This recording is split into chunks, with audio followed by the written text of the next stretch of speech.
My name is Shane. Nice to meet Okay, you. nice to meet you, sis. This is nice. I'm Lisa. Say, I'm Louis. Tabile Duma. Guys, hello again. I'm with Talento Kumari. Craig. Craig and Renee. which are you studying? I'm currently studying chemical engineering. I'm in my fourth year now. Okay, Yes. Second year. great. And you? Say, I'm studying mechatronical engineering, and I'm fourth year. Wow. So, final Final. year. I'm doing industrial engineering and I'm in my fourth year. Wow. Fourth year. What are you studying? BSc Agroeconomics Analysis and Management. Hey. My honours in genetics. Wow. Genetics and Honors in plant biotechnology, also genetics. So wow.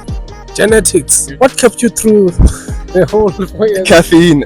Definitely caffeine. But a challenging degree, I'm not gonna lie. But I think the most important thing for anyone looking to study engineering or chemical engineering, that you just have to enjoy your subject, enjoy what you do, and do a lot of research beforehand before you apply for university, because a lot of people don't know what they get themselves into before they start studying. So yeah, that's the advice I would give anyone. Oh wow. That's great. Okay, so how is your experience as a student? my experience as a University student. I think it's sort of an interesting phase in your life. I think you do a lot of learning and unlearning.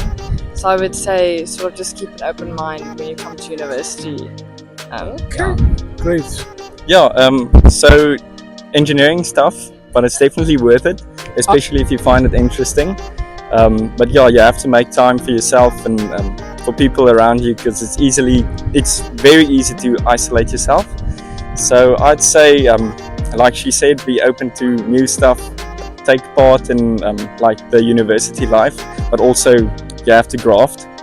But yeah, Different challenges and it's just adapting every year. Yeah. Adapting. Yeah. How do you adapt to borrowing engineering? Because it's so hard. Some people they think it's hard though. I don't want to put that mentality of saying it's hard. Yeah. I actually don't think it's hard. I think it's a thing of just time management. And what I mean about adapting is that sometimes your mental health will be great and sometimes it won't, and you just need to adjust how you want to approach the degree. For me, I think it's quite good. So far, so good. I can't complain. I've been gelling well with students. I've been gelling well with lectures as well. So far, so good. I think I'm learning to. I can say, moving out of your comfort zone, because like Ekasi in a township, you grew up around like only a certain variety of people, but when you arrive here, you see a lot of people, and then you get to adapt and learn other cultures of other people, and then you get to also to blend, not really to blend in to change yourself, but then to move out of your comfort zone, and also accommodate others, and also just to live with other people, So for me, so far, it's a good experience. I've learned a lot of cultures as well, and also communication skills, everything, man. Like, it has been proper. Yeah. I was part of the COVID year where I lost my first year and probably most of my second year as well. So I probably only had like the normal varsity experience in my third year, which was very vibrant, very busy, very stressful. Needed to get good marks, I guess. There's hold myself to a standard, but overall, like, enjoyable, I guess. Wow. Okay. Great. For me, I got both the COVID and the normal experience because I did a bit of an extended degree. So I think both of them, the COVID was not as fun as the actual varsity experience. But I must say, a lot of long nights, a lot of hard work. But at the end of the day, it's very much worth it. And it was such an amazing experience to actually have your degree in your hand at the end of the day. So I don't want people to be discouraged and to stop studying. I think it's very important to keep going and pursue your passion. Wow. So now we are approaching the season of exams, right? Yes. What do you think is the best way and advice to prepare for final examination? It's a lot easier said than done, but do your work during class. Go to class. Don't get behind, because when you have to start grafting a day or two before the exams, and then you're in trouble, bro. Like, because I've been in situations where I needed like 80% for an exam to pass the module, and you don't want to get yourself into that position. But yeah, just keep up to date and do a bit of work every day. Stay on top of it, and as organized as you can be. There's not a blanket sort of technique that works for everyone, but something that works for you would be a perfect balance of activities that calm you down, but also make you feel like you're still making progress with what you're doing, and you're giving it, I guess, your all, the best that you can do. Wow. Thank you so much. And aside, what was the best way to prepare for final exam? I would say always do your work long before your test, so study long beforehand, and remember to take breaks, and nature is a very good way for taking a break. So I find that sometimes just taking your mind off of your work helps you understand your work a bit better. And sleep is the number one thing that I think students should always prioritize.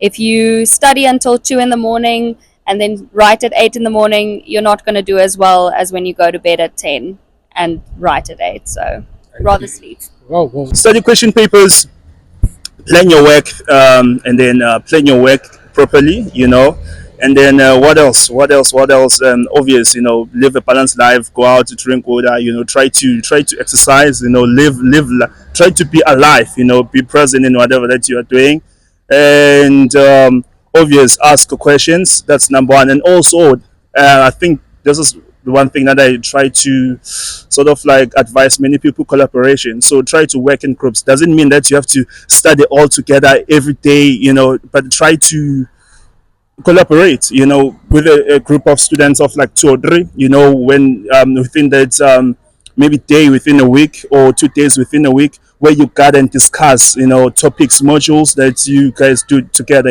special topics within a module that tend to be, a bit critical. Share with you how I value career guidance. I want you to check out this channel called Life in Its Fullness. It's created by Dr. T, who is an educational psychologist with a PhD in psychology. He provides videos that are great. As you can see, guys, career guidance, wide range of topics, such as choosing which field is going to be best for you so that you don't choose a wrong career.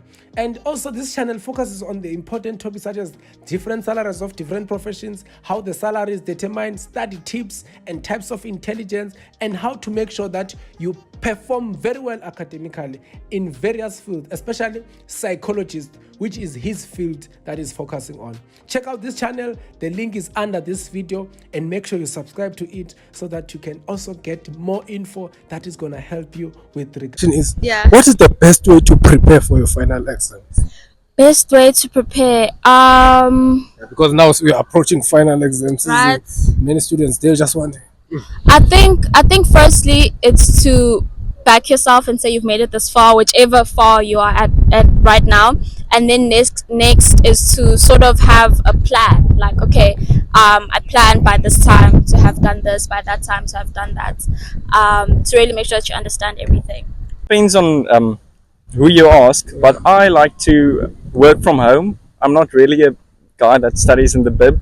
I'd like to set up my whole workspace, the laptop screen, my textbooks, everything, highlight everything nicely. But yeah, that's my workflow. I like to not time myself, because when I realize I time myself, I start looking at the clock instead of the work. So work till you get chapter done, and then take a break, come back, finish another chapter. Don't work according to time when it comes to studying. Wow. All right, let's come to you. I'd say my answer is a bit opposite. I would say it's important to keep a routine still with exams, even though you don't have classes, especially to get out, get some fresh air. Both your body and mind need a break in exams.